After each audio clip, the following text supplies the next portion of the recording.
Hello and welcome to a new episode of Nile Magazine. Today we have a lot of interesting segments, so stay with us. Our first segment is Story of the Week, and in it I'll be interviewing media specialist Mr. Magdi Abdel and we'll learn more about his story of success. Actually, Magdi has a special case. He has a mobility problem, so we will be learning about how he managed to conquer this problem and graduate with honors, not only from a private university in Egypt, but also he acquired a degree and a certificate of appreciation from the University of Cambridge. It will be followed by the Eye of Horus, and in it we will be visiting the Museum of Egypt star Kulthum.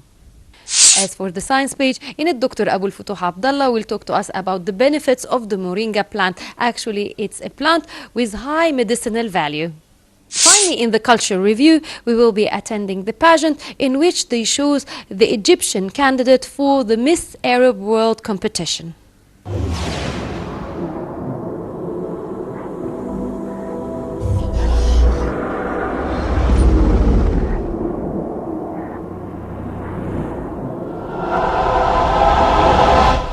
Now it's time for Story of the Week. It's time to meet with a unique Egyptian.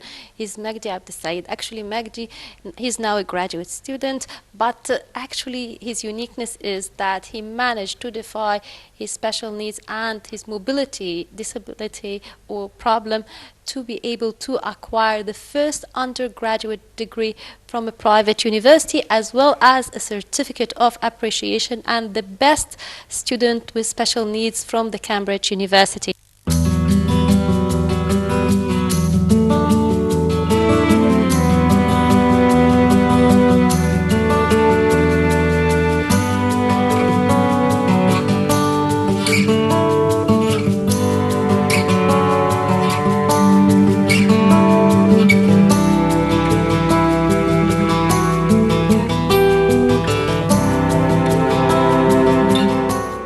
Magdi, welcome with us. Hi.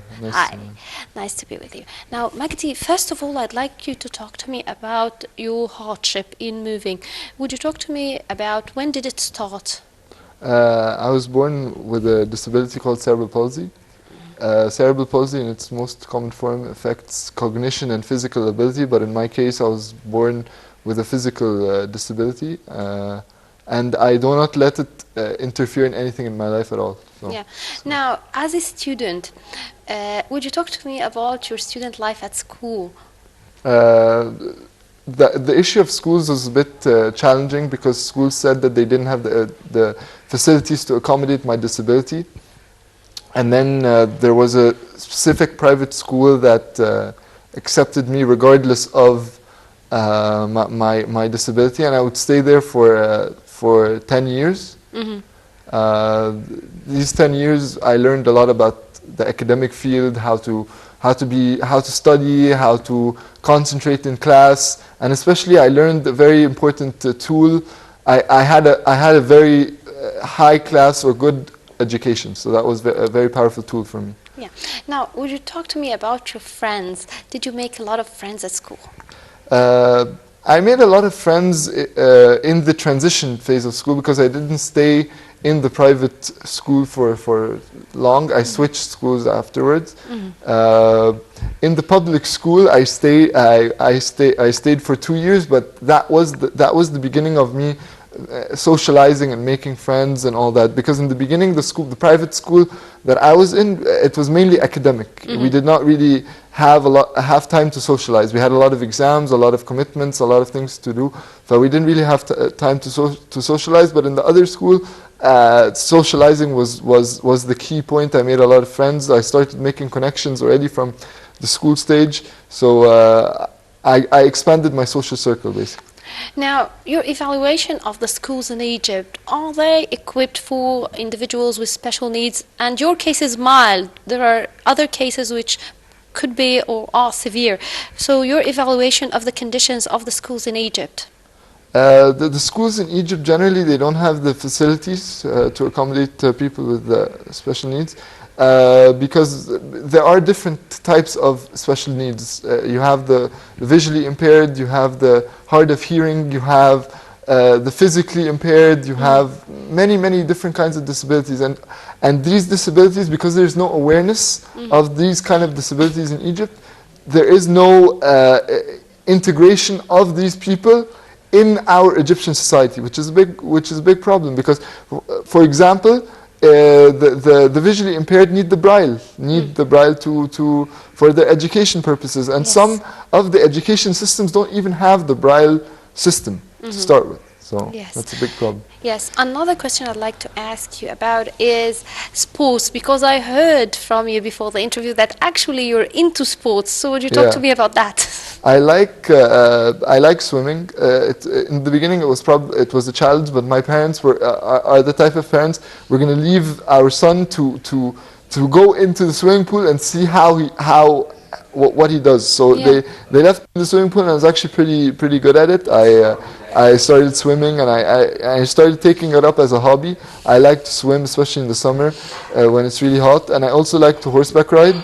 I go swimming in one of the most prestigious stallion places in Egypt, Ahmed Arabi, to go horseback ride. But this I stopped kind of horseback riding after life and its commitments started to get in the way. But I do plan in the future to go back to horseback riding.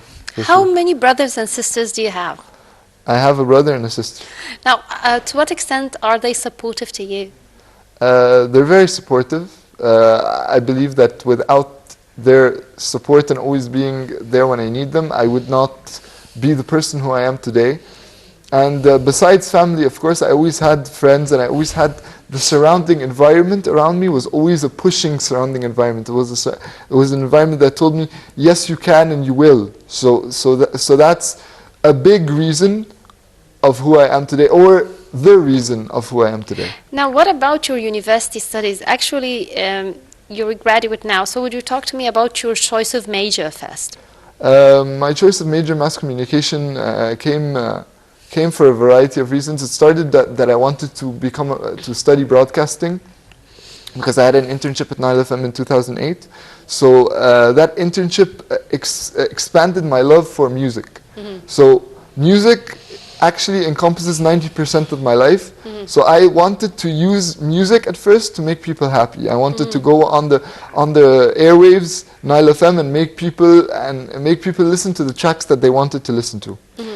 And then I decided that I wanted to become a public speaker and spread positive vibes to the people via my speaking. Make them feel like life is not that hard. You can smile. There is always a positive side to every negative side. And then I started to focus on the issue of special needs in Egypt, because the issue of special needs in Egypt is an issue that is not well taken care of at all. So I wanted to, because I have a special need, I wanted to show the people that having a hardship in life or having something difficult in your life is not the end of the world. You can use this difficulty to change your life into something better. You can change the hardship into an ability to make yourself succeed and be the best you want to be. Now, that's for the mass communication, and actually you're the first, for that university there, you see, you're the first individual with special needs to acquire an undergraduate certificate and to graduate from the mass communication department. Now, also you were awarded by the Cambridge University as the best special needs student.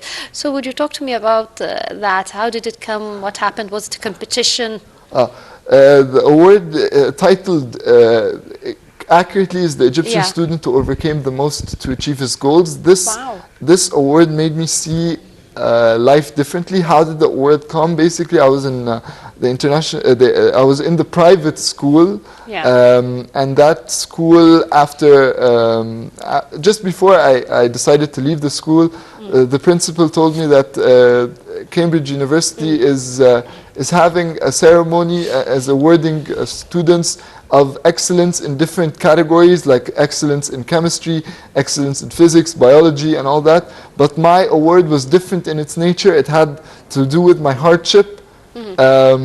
So how did they find out about me and my hardship? the school gave my medical report to the university, and they analyzed the report and said that I am worthy of that award. So I won it in 2008.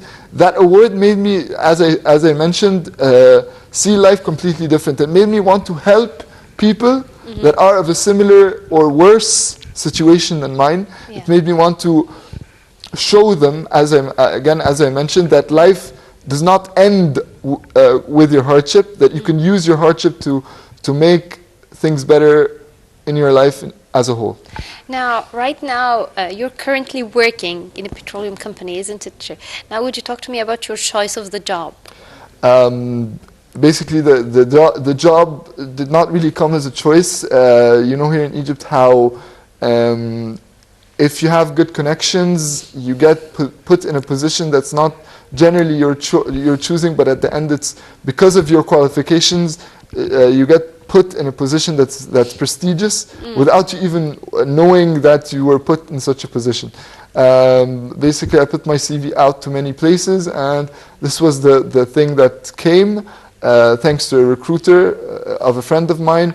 So that's how it came. I'm working in the media department of that company, of the public company. Yes. It's good. It's prestigious in and of itself.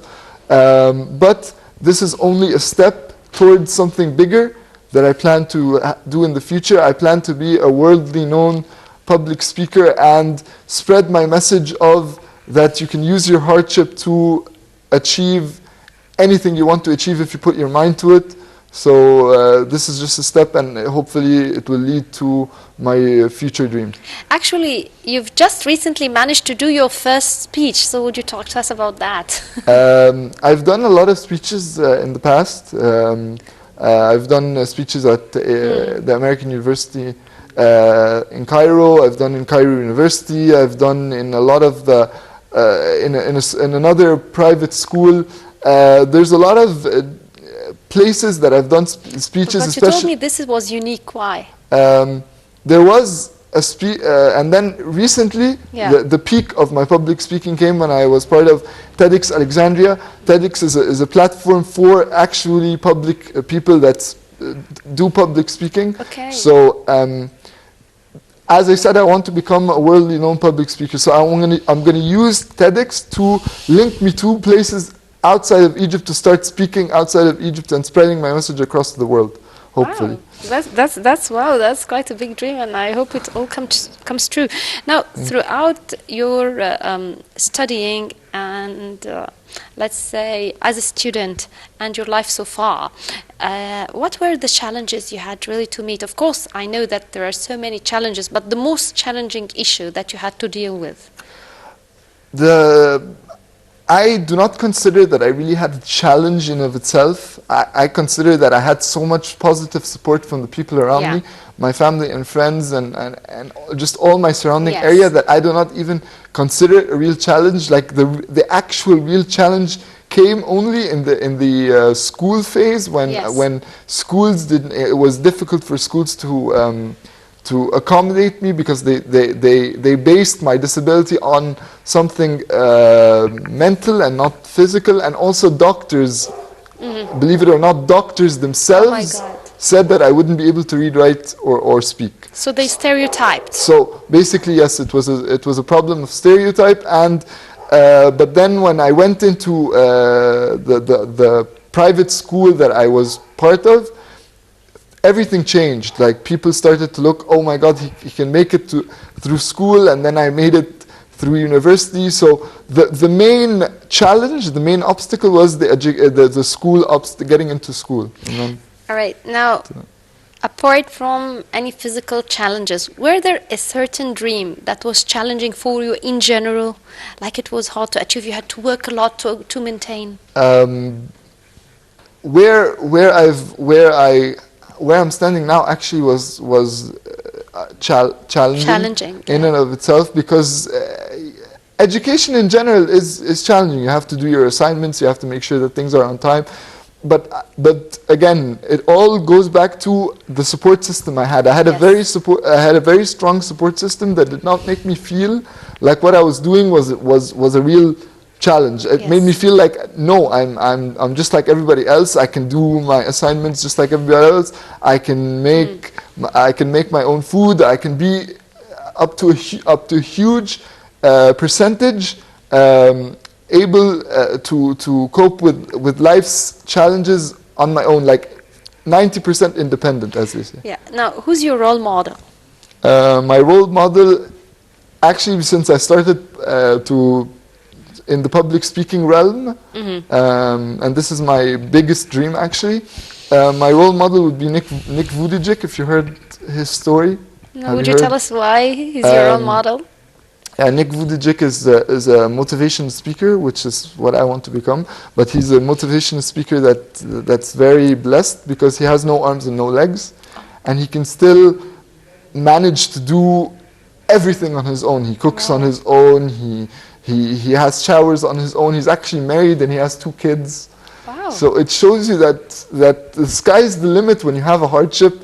You just have to use the hardship to make yourself better, because at the end of the day, we all have our hardships. Like, some of us have it internally in ourselves, and others have it in the external phase. But if we learn to accept each other and that we all complete each other, this world is going to be a much better place.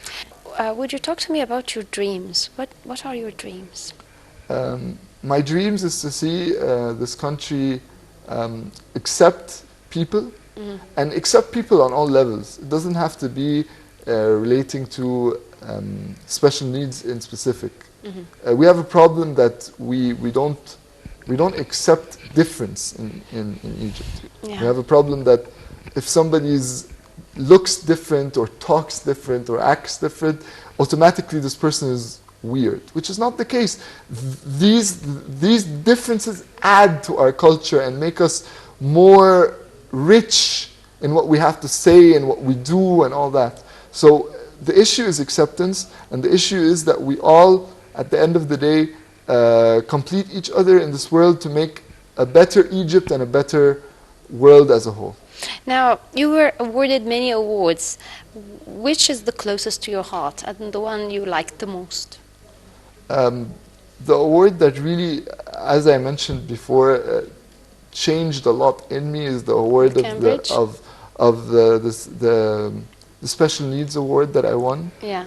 Egyptian student who overcame the most to achieve his goals. This award made me see that I can push for anything I want, and it made me actually start the idea of giving public speeches and talking about how first with the issue of special needs, there needs to be awareness of the number of people that have special needs. This is the first thing. The second thing, there needs to be awareness of the different special needs that there is available. Yes. Because if you're not aware of the different special needs that are available, you're not going to be able to help in the best way possible. Some people, the Egyptian people in general, they want to help, but they do not know how to help in the best way possible. So if they have the know-how to help in the best way possible, they are going to help in the correct way, which is what this country needs. This country needs awareness of people with special needs, and to know the different special needs and how to help in the most efficient way possible. You must have traveled a lot with your family abroad. Now, which is the country you enjoyed visiting the most? The country I enjoyed visiting the most was Thailand. Why?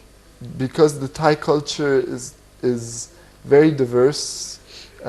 There's many different people there. There's many different cultures there. What they eat there is intriguing.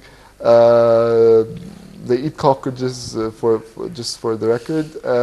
So it's quite different than the Egyptian culture. Other than that, they're very peaceful. You talk to them about anything, they're very easygoing and okay, I'll do it for you. And plus, they're early risers, which makes them very productive. They use the full capacity of the day, which is not like us. We tend to wake up very late or be late for our commitments, which lowers our productivity. So yeah, basically Thailand would be my choice. Finally, I'd like you to describe to me a day in your life. It really depends, because I have something I believe in, is that work or your education, if you're a student, or work, if you work in the workplace, is not the end of your day, basically. You have to have something on the side besides your work or your school that adds to your life and who you are. You have to be part of different activities. You have to go out there and explore who you are outside of just sitting in the office, or maybe if you have an active job, you go around, but you're still working for someone or something or whatever it is. Unless you have your own business, that makes you use your mental capabilities more. But you need to explore who you are as a human, especially when you're young. When you're young, you have a lot of potential that you want to let out there. So I want to use my youth to spread out in many. I'm part of many activities. I do a lot of activities in the weekend or even after work, which expands. It doesn't just make you feel happier and better. It makes you think broader. It makes you think outside of just the small circle that you're putting yourself in. Oh, I'm just going to focus on work and that's it. There is much more to life than just work and the commitments that you have to do. You have to explore who you are so that you can deliver the best you can deliver as a person. So yeah.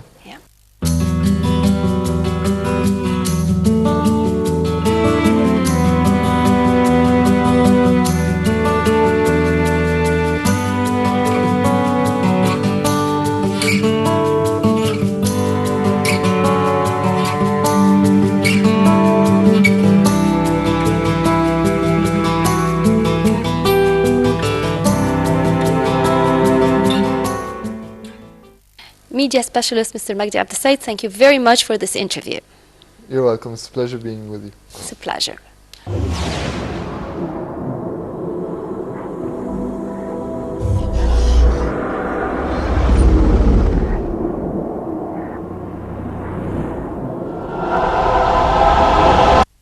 Now it's time for the Eye of Horus. It's time to visit the Museum of Kulthum. Kulthum was one of Egypt's most celebrated singers. Until now, she's known as the Star of the East, and she's popular not only in Egypt but all over the Arab world. Now, the Museum of Kulthum houses her property, some of her dresses, as well as some of her property like her glasses, her bags, some of her shoes, and some of her pictures as well.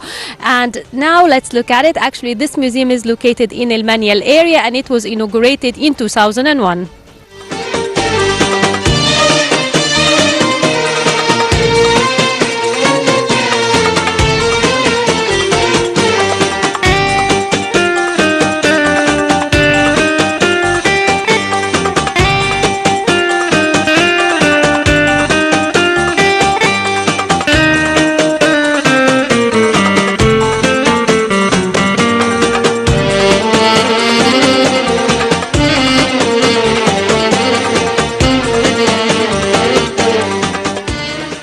Kulthum Ibrahim al-Biltagi was born on the 31st of December 1898, but she was registered in the official registers as born on the 4th of May 1908. This is a picture of her father, Ibrahim al-Biltagi, and he was a muazzin, a caller for the prayer in the village that they lived in, which was Tamai al-Zahira in northern Egypt. Now, this is a picture of her and her brother, because she had one brother called Khalid, and they together with their father, they worked as religious singers to be able to earn their living. And because her father was quite conservative, he made her dress as a Bedouin, so she's wearing what we call du'al in Arabic, which is the Bedouin headdress on her head.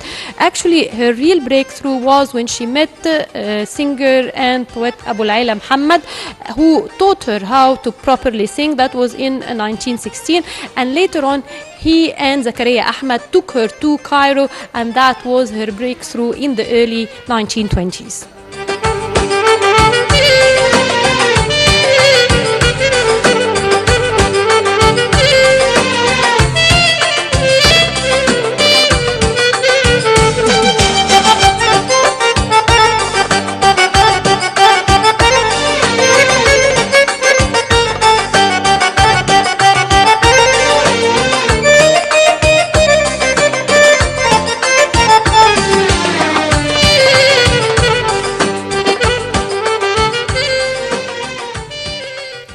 Pictures here for Kulthum. Actually, they have a variety of reviews of her life from various stages and various periods of her life as well.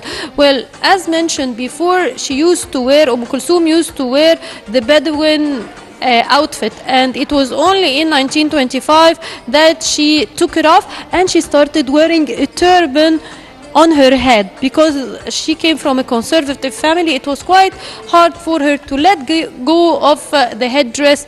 It took her a while. Now, if we look here, there are a variety of pictures for her, and these include her films, the films she acted in. Kulthum acted in 6 films, starting from 1935 with Wadad and ending in 1948 with Fatma. This is a picture of the film Fatma, from the film Fatma. And this one is from Salama. She also acted Dananir and Wadad, and we have some of the various pictures from the various movies and films she acted in.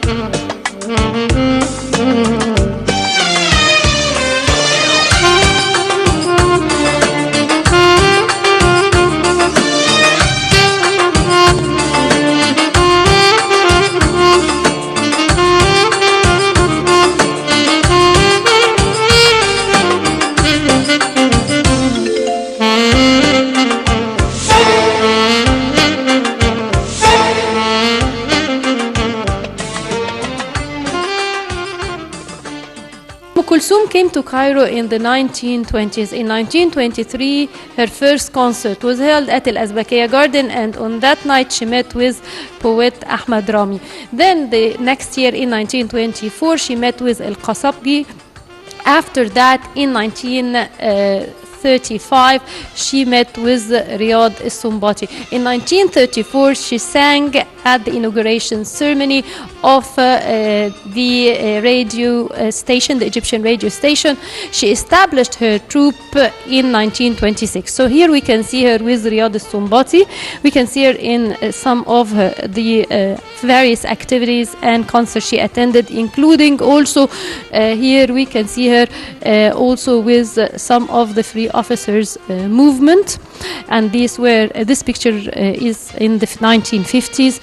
Also, if we look here, we have her also with Muhammad Abdul Wahab, and actually she worked with Muhammad Abdul Wahab, and that was in the late 60s. And when they met together, it was called the meeting between the cloud, or the divine meeting. If we look at her pictures as well, we can see that her outfit totally changed. Now Kulthum was wearing the latest fashion.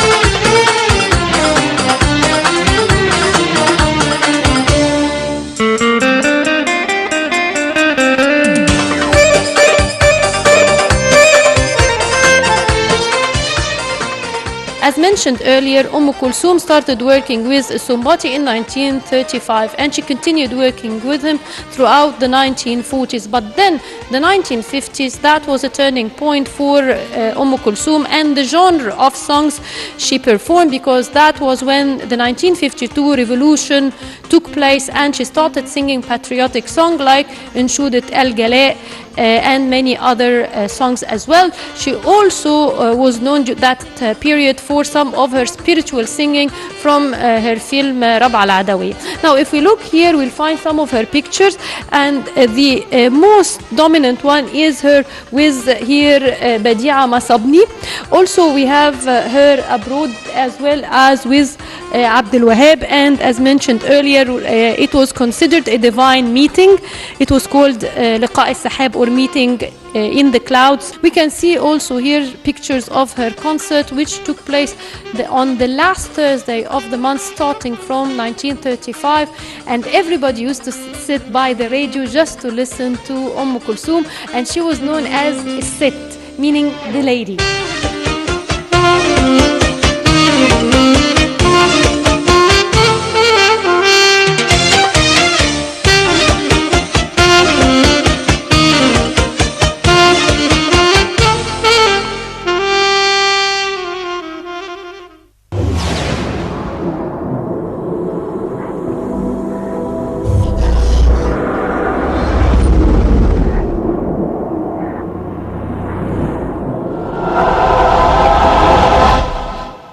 Now it's time for the science page. It's time to meet with Dr. Abul Futuh Abdullah, Professor of Horticulture at the National Research Center. Actually, today the professor will talk to us about an important breakthrough. Actually, the breakthrough is the discovery of important uses for an Egyptian plant which grows in the south of Sinai called the moringa plant. Actually, it's here to my left hand side. Here it is.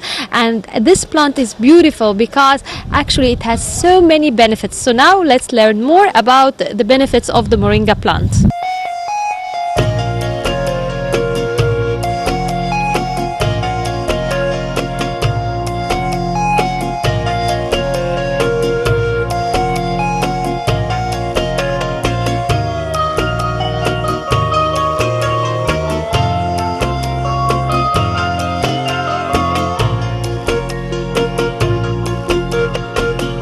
Joining me now is Dr. Abul Futuh Abdullah, Professor of Horticulture at the National Research Center. Dr. Abul Futuh, well, actually this is quite an interesting breakthrough, the discovery of all these benefits of such a wondrous plant. Would you talk to us a bit first about the place in which the moringa plant usually is found?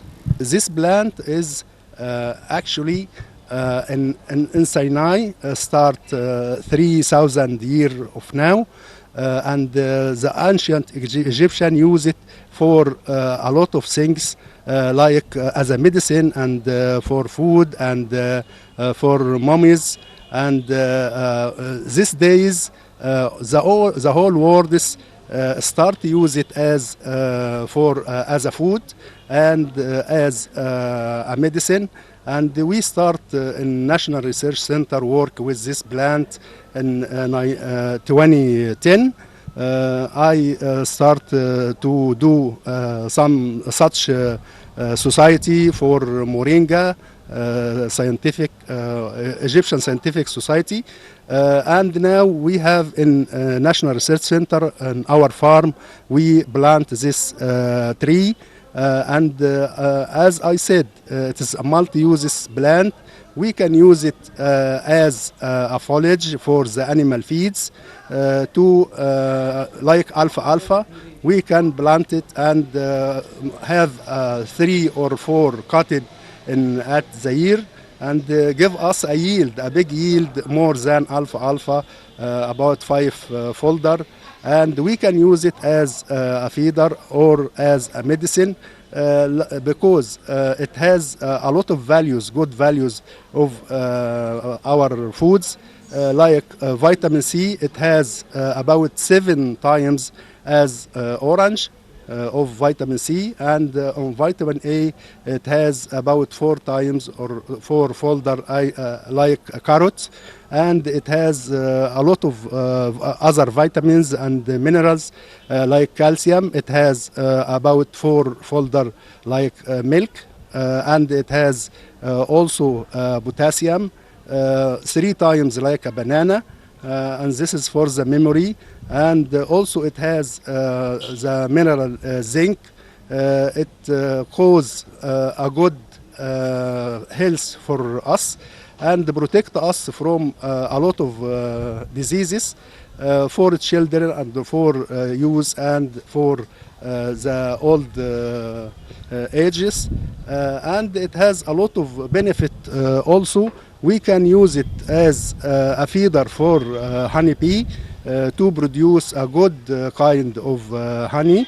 It has good value for this honey, and the male of seeds, after we take our oil from seeds, the male of seeds, we can use it as a feeder for the animals, and we can use it also as an organic fertilizer for the plants, and we can use it for clean the water from the bacteria and the multi-microbian in drink water.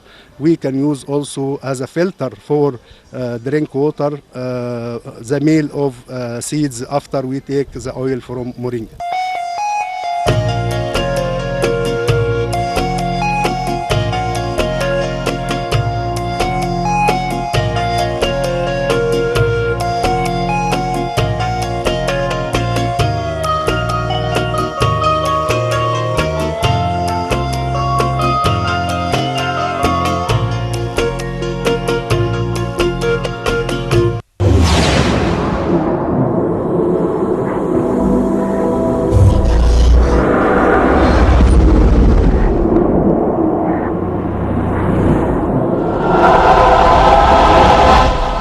Now it's time for the culture review. It's time to attend together the Miss Egypt competition. This competition, actually the runner-up of it, will be representing Egypt in the Miss Arab World pageant in Sharm el-Sheikh.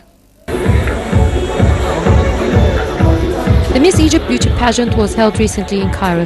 The runner-up chosen will represent Egypt in the Miss Arab World Beauty Contest 2016. Both events were organized by Dr. Hanan Nasr. During the contest, 16 ladies were chosen, and from them, the Miss Egypt and her maid of honor were chosen. فالنهارده إن شاء الله إن هو في يعني Today we have two events, choosing Miss Egypt and the launching of the initiative ولا يهمك يا مصر to encourage tourism in Sharm el-Sheikh. I have exerted a lot of effort in choosing the contesting ladies, as many ladies have participated. It was hard to choose from them as they were all qualified candidates. As for Sharm el-Sheikh's initiative, it is going to be a grand event. جايين من الدول العربية كلهم هيبقوا موجودين في شرم الشيخ. First, the 16 ladies ascended the stage and introduced themselves. طبعا في شروط للمسابقة. Have been preparing for this event for a while. The ladies applied online and we had to filter their applications, then we interviewed them. It was followed by a first casting and a second casting. We had to organize the event's aspects from the choice of place and the entertainment segments.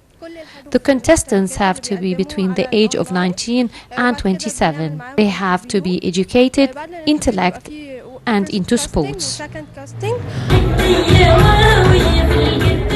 Then several singing performances were held, followed by an interview with the contestants.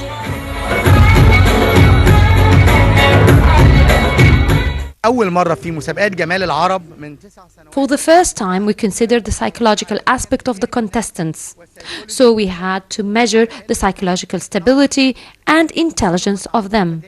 It is not only about looks, but mental health as well. We are concentrating on the mind rather than the superficial looks. A well-educated, intellectual and confident lady is required. الجمال عندنا جمال سطحي. The top 5 runner-ups were chosen. Then singer Shando sang one of his songs. Finally, the results of the competition were released.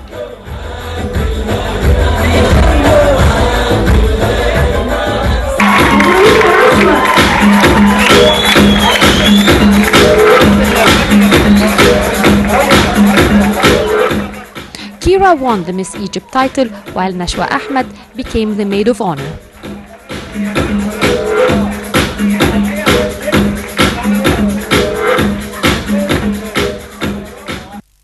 طبعا مبسوطة جدا وده I'm honored to be chosen as Miss Egypt and to represent Egypt in the Miss Arab World pageant.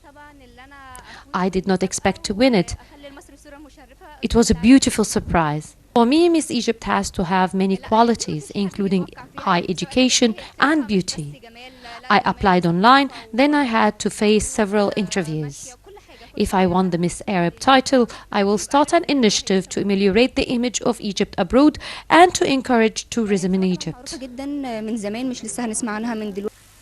The event was concluded by a Nubian performance.